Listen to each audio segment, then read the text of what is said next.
Hi,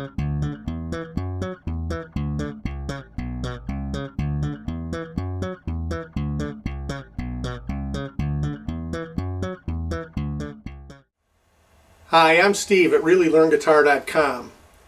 How many of us haven't wanted to put that new hot pickup in our guitar or make some other alteration that makes that instrument truly ours?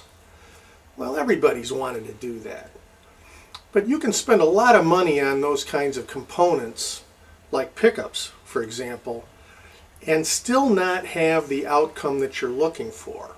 Maybe the guitar doesn't sound very good when you're done putting that new pickup in it.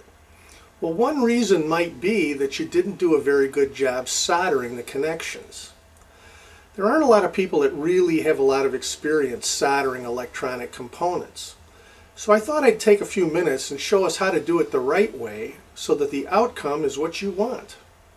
But before we get started, let's take a look at some of the utensils and tools that we should have on hand before we start a project like this. Okay, let's take a look at what we're going to need to do our soldering project. First of all, let me say this. Wherever you do a soldering project, remember that this stuff is hot. Things get hot. Don't do it on your mom's dining room table. She will skin you alive. Make sure you put down a protective surface that isn't going to burn through and that you're not going to care if it gets some burn marks on it. So that's number one. Now let's take a look at the tools. Obviously you're going to need a soldering iron of some kind. By the time this video is done, it's going to sound like an advertisement for Radio Shack. I mean, I'm only going to mention them because they're everywhere. And it's where I get a lot of the stuff, and quite frankly you can get a lot of these things a lot cheaper at Radio Shack than you can get at these guitar part supply places. They tend to overprice things a little bit. But you'll see here that I have two different soldering irons. The reason that I have two different soldering irons is because they have different levels of heat. This is a 25-watt soldering iron. It doesn't get as hot as this one, which is a 40-watt soldering iron. And depending upon what you're soldering will depend upon how hot you want it to get. Now, for most guitar applications, I would just use the 40-watt because when it comes to soldering connections onto the body of a volume control, that surface has to get a little warmer before the solder connection can be done properly. So I'm going to put the lower wattage one away for now. We're not going to use it. So now we've got our soldering iron, and they're not expensive. Next, obviously, we're going to need some solder. Well, whatever kind of solder you buy, it should be relatively small gauge. As you can see, they're very thin solder wires. And whatever kind of solder you buy, make sure that you buy what's called rosin core solder. Now that means that there is a chemical rosin in the core of the solder that when the solder melts, will melt all over the surface of what you're soldering and prevent the metals from corroding so that the solder sticks properly. Now, I don't use this lead solder in my guitars, although it's perfectly safe. Don't get it around food. Make sure you wash your hands when you're done with it. But, you know, obviously don't eat it. But what I do is I buy silver solder. It's a better conductor. It does a better job in fine electronics. And Radio Shack and all these kinds of places have it. So you want rosin core silver solder.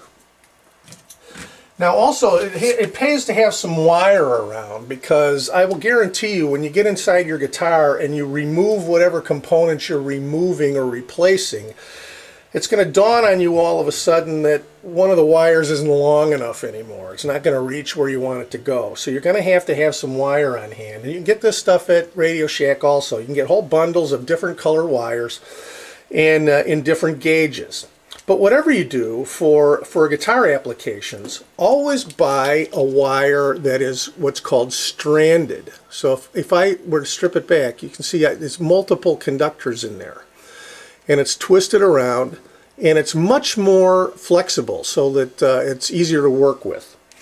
do not buy this kind of wire, which is called bell wire, which is just one solid piece of wire inside there. You're not going to want to use that stuff. So let's get rid of that. Okay, so now we've got our solder, our soldering gun, and our wire. The next thing you're going to want to do is get what's called desoldering braid. And this is a little coil of copper wire that's used for removing the old solder from the connections that we're trying to take apart. And it'll leave the surfaces in much nicer condition for us to replace the parts when we are soldering in the new ones. And I'll show you how to use this in a few minutes. Obviously, you're also going to want some good wire cutters. You're going to want a set of wire strippers that handle all different gauge wires, because I'll guarantee you, especially with the very fine wires that come with pickups and guitar electronics, they break really easy if you try to strip them with a razor blade or a regular pair of wire cutters. So if you can get a good pair of wire strippers, they're worth the investment. Of course, it also pays to have a good set of needle nose pliers with a wire cutter side, and a smaller version for handling those hard to reach, delicate pieces. And I've also got a kind of a crummy wire cutter that I can cut stuff that won't, and this won't damage my good wire cutters. So when I just want to get something out of the way, I just use this crummy pair of wire cutters so that I don't damage my good ones. Now this contraption isn't something that you need, but it's very helpful, and you can get these at Radio Shack or a lot of those places too. You'll find that when you're soldering small components together, it's very difficult to hold the component, the new wire, the coil of solder, and the soldering iron with only two hands. So this helps you hold these components with these little alligator clips, plus they have a magnifying glass so that when you get them all clipped together you can really see what you're doing.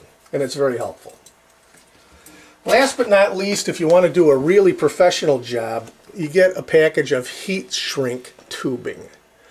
Comes in different sizes, and this is what we're going to put over the finished solder connections when we're done to make sure that there's no short circuits within the guitar when we're finished. Now let's take a look at a simple example of how solder flows on a wire. Okay, now I have this piece of wire set up in this little jig behind the magnifying glass so you can see it. The first thing we're going to do with the soldering iron, and by the way, I should also mention that you should get yourself a metal coffee can or a metal pie plate or something like that that you can set the hot soldering iron in when you're not using it. And it's also a good place to flick the extra melted solder that will accumulate on the tip of the soldering iron off. Now the first thing you do when you use a soldering iron, obviously you got to plug it in and just, you know, plug it in, put it in that metal pie plate, and you know, go make a sandwich. Come back in 20 minutes because you're going to want that soldering iron to be really, really hot. If you don't have a really, really hot soldering iron that's as hot as the soldering iron will get, you will not have a successful solder connection. Once you get the soldering iron hot, the first thing you're going to want to do, I'm going to try to show it to you here, is touch some of the solder to the soldering iron itself and let some accumulate on there. Not a whole lot because it's going to drip off. Okay? Once you get it on there, take it and, you can't see this, but I'm flicking it into this coffee can. And you can see though that now there's some solder on the tip of the soldering iron. That's called tinning the soldering iron. It just makes the solder connection easier to do when there's a little bit of melted solder on the soldering iron. Now solder will flow in the direction of the heat.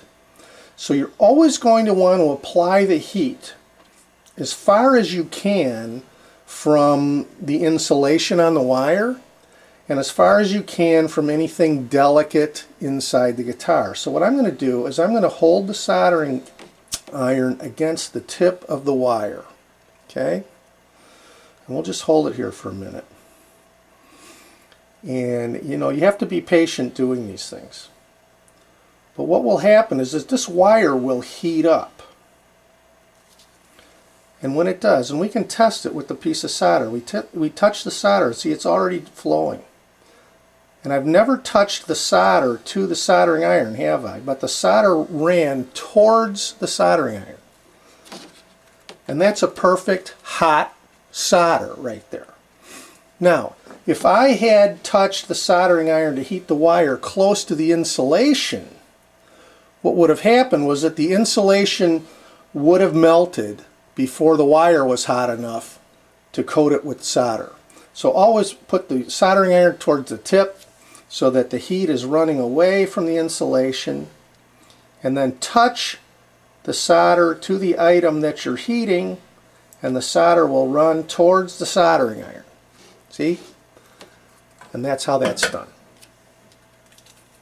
Now let's take a look at how we solder a grounding connection to the body of a volume control. Okay, now one of the harder things to do is to solder a wire, like a ground wire, to the body of a volume control. This is an upside down volume control I have clamped in my little clip vise. And the reason being is because this surface, being so large, takes a lot of heat before it gets hot enough to melt the solder. Okay, so I have my wire clamped in my other clip here so that it sits up against that metal body. And a lot of times you're going to have to do this inside the guitar, so maybe you're going to have to use a piece of tape or something to tape down that wire so that it stays firmly against the body of the volume control or the tone control. Because what you're going to want to do is always apply the heat to the component that takes the longest to get hot. And obviously this would be the body of the volume control. So we're just going to let the soldering iron sit here on the volume control. And it's going to take a few minutes. Because remember, we're not going to touch the solder to the wire or to the soldering gun or directly to the wire, or we're not going to try to drip it on there. Remember, we're going to try to get the solder to pull towards the heat. So we're going to make this body of this volume control the hottest thing. And then we're just going to try to touch the solder to the wire, which we haven't heated at all. Not hot enough yet. Like I said, it takes a minute or two.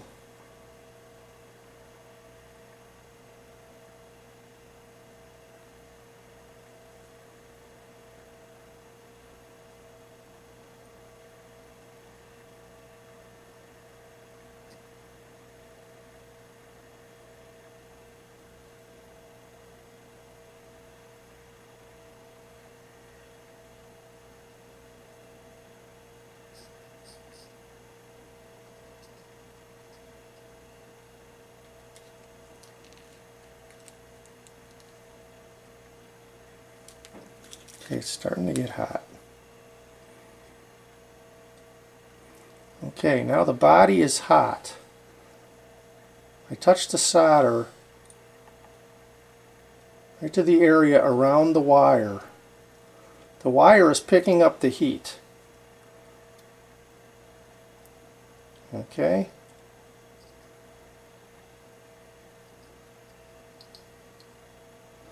And there we have our solder connection. Hard to see.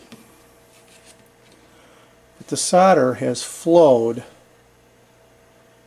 around the wire and has attached itself securely and cleanly to the volume control. Now let me show you a bad solder connection. Okay, let me move this out of the way. This is an old bunch of electronics I pulled out of an old Stratocaster, and this was actually done by a luthier somewhere, and I was appalled. That is a bad solder connection. See, it's got a big pile of solder. There's melted rosin all over, and the solder hasn't really flowed onto the body of the volume control. This is what's called a cold solder connection.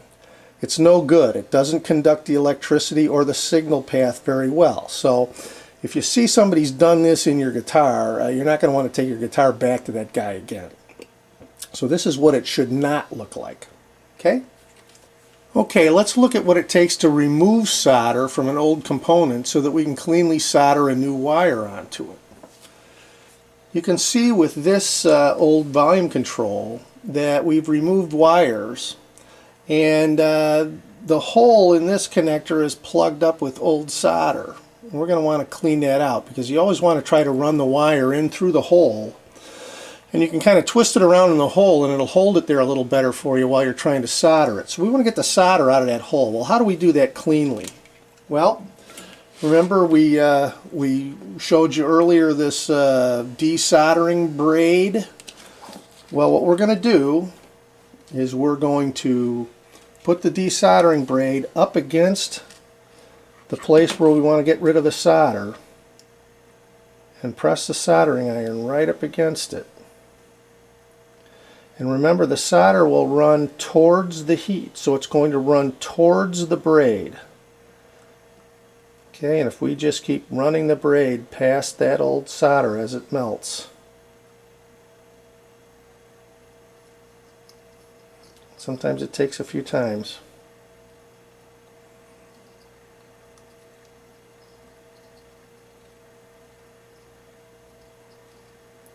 See, there it's gone.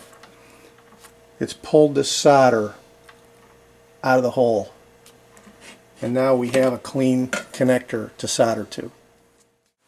Okay, so now let's show us how to make a complete solder connection in a professional manner. And when I say a professional manner, when we're done, we don't just want to have a good solder connection. We want to make sure that all of the connectors inside the guitar are done in such a way as that there can never be any short circuits between them.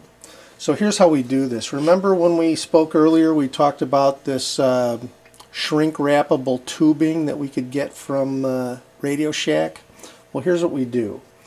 Before we connect our wire onto the connector, we slip a piece of this over the wire, get it out of the way, and now we're going to make our solder connection to hold our wire securely. Okay. And we're going to touch our hot soldering iron to the connection point so that everything gets nice and hot. We're not going to touch the solder to the soldering gun, remember. I'm going to keep touching it there until it flows, until the wire and the volume control are hot enough for the solder to flow. And there we have our solder connection. Nice and clean, no drips. Remember, the solder flows towards the heat, so you only apply enough solder to do the job. So now we've got the solder connection, and we want to make sure that that's nice and clean and can't have any short circuits against it. So what we're going to do is slide this piece of tubing back down over it.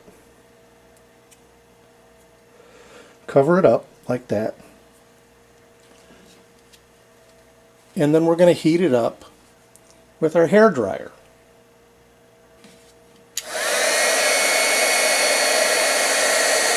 And you'll see that this tubing will contract when it gets hot and seal itself around the connection.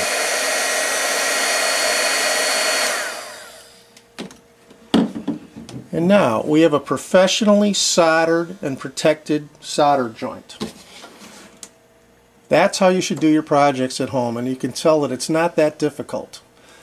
What is a little bit difficult is trying to do it inside the guitar when you can't take all the components out. But you'll get better at that. As long as you know how to do the soldering operation, you'll find that working inside the guitar is much easier.